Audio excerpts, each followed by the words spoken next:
بسم الله الرحمن الرحيم.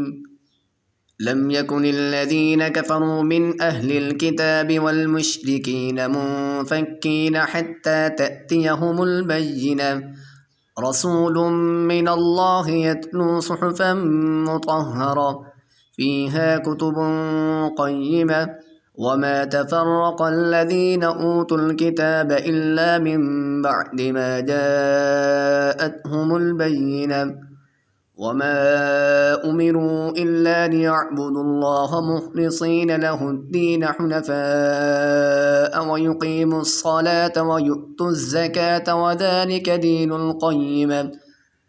إن الذين كفروا من أهل الكتاب والمشركين في نار جهنم خالدين فيها أولئك هم شر البرية.